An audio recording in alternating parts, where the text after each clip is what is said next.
जय राम जी की। हमारे दोस्तों में आज हम आपके लिए कुछ ऐसी मनोरंजक वीडियो लेकर के आए हैं, ऐसी कहानी लेकर के आए हैं जिसे सुनने के बाद आपको कुछ सीख ज़रूर मिलेगा।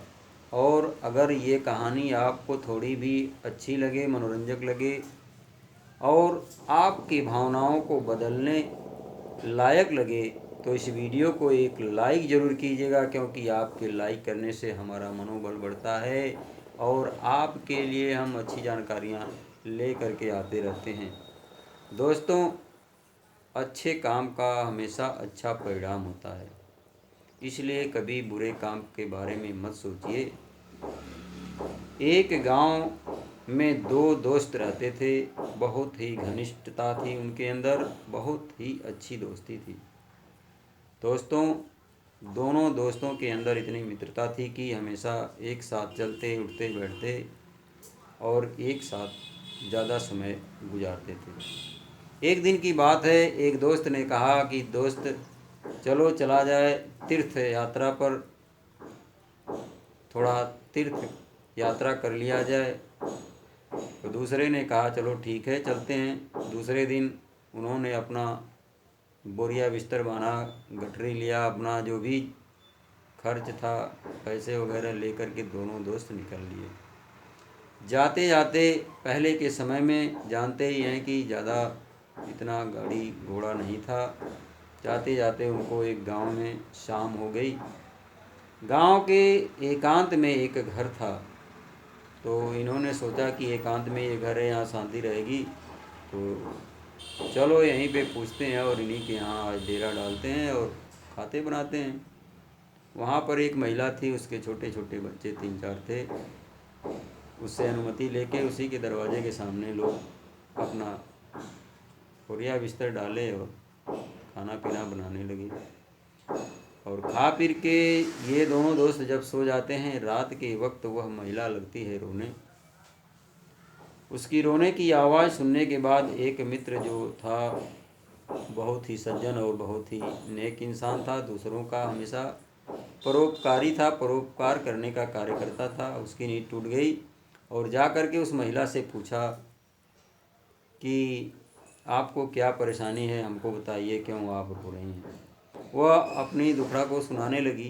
पति के अभाव में बच्चों को लेकर के जीवन यापन कर रही थी। खाने पीने के लिए उसके घर में कोई सामग्री नहीं थी, कोई व्यवस्था नहीं थी।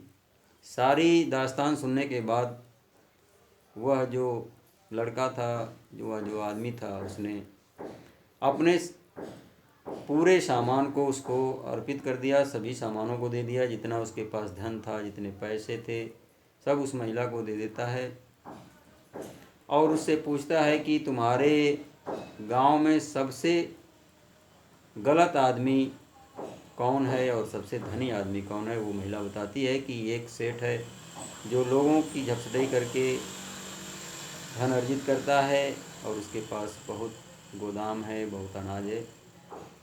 तुरंत वह रात में ही जाता है और उस सेठ के घर में चोरी करता है और जितने भी खाने पीने का राशन था वह चोरी से ला करके इस महिला के घर में भर देता है।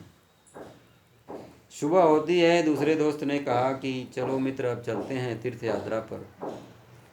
तो यह दोस्त कहता है कि नहीं, तुम जाओ, मुझे अभी कुछ कार्य करना है जो बहुत ही अनिवार्य है, मैं अभी जा नहीं पाऊँगा। वापस जब तुम आना तब साथ में ही हम लोग घर चलेंगे। यह उस महिला की सेवा में वहाँ रुक जाता है और दूसरा दोस्त तीर्थ स्थानों पर चला जाता है। और तीर्थ स्थानों पर जा कर के ये जिस भी मंदिर में दर्शन करने जाता है तो इसे अपना मित्र ही सामने नज़र आता है। किसी भी मंदिर में, किसी भी भगवान के सामने या जब दर्शन मूर्ति के सामने जाता है तो वहाँ बगल में हर जगह उसका मित्र नज़र आता है। इसे विश्वास नहीं होता है कि उसे तो मैं वहीं छोड़ कर के आया हूँ, यहाँ कैसे दिख रहा है। दोस्तों, वह सभी धामों, सभी तीर्थों का भ्रमण करता है, कहीं भी उसे चैन नहीं मिलता है। हर जगह वह अपने मित्र को ही देखता है। जब वह तीर्थ स्थानों का भ्रमण करके वापस आता है और फिर अपने मित्र से मिलता है तो इसका मित्र कहता है चलो अब चला जाएगा घर। यानी उस महिला के जितने खेत थे सबकी जुताई कुड़ाई और बुआई हुआ करके सब कुछ वके कर देता है और कहता है कि बहन अब तुम आराम से बच्चों को लेकर के खाओ पियो और मैं अब गांव जा रहा हूँ। दोनों मित्र उस समय जून का महीना था, कड़ाके की धूप थी। दोनों मित्र वहाँ से निकलते हैं, दोपहर का समय था, धूप बहुत तेज थी। दोस्तों आप यकीन नहीं मानेंगे, सत्कर्मों का इतना बड़ा प्रभाव होता है कि ऊपर वाला भी उसके सामने झुक जाता है। जब दोनों आगे बढ़ते हैं तो जैसे ये लगता है कि उनके ऊपर कोई छतरी से छाया करते हुए जा रहा है। दोनों मित्र आगे चलते जाते हैं, दोनों आपस में बात करते हैं कि ये समझ में नहीं आ रहा है कि चारों तरफ इतनी कड़ाके की धूप है और हम लोगों के ऊपर क्यों छाँव है। तो जो कपटी किस्म का थोड़ा था उसका दोस्त जो तीर्थ यात्रा पे चला गया था, वह कहता है कि मैं तीर्थ यात्रा करके आ रहा हूँ, मेरे प्रभाव से ऐसा हो रहा है। तो दूसरे दोस्त ने सोचा कि हाँ हो सकता है भाई, तुम आ रहे हो तीर्थ यात्रा से तो हो सकता है तुम्हारे प्रभाव से ये हो रहा हो, लेकिन चलो इसकी परख करते हैं। तो दोनों लोग अलग अलग चलने लगे दूरी दूरी पे।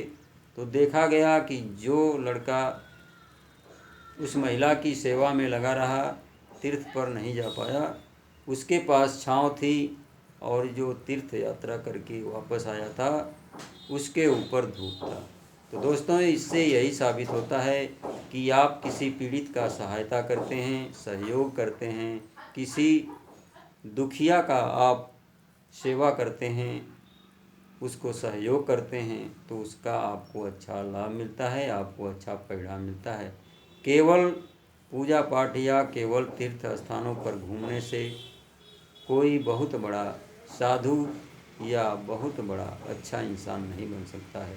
इसलिए दोस्तों मेरी राय है, आप दुखियों की सेवा कीजिए, परोपकार कीजिए और अपने मनों और अपने विचारों पर काबू रखिए। इससे आपको हमेशा सुख समृद्धि और खुशी मिलेगी।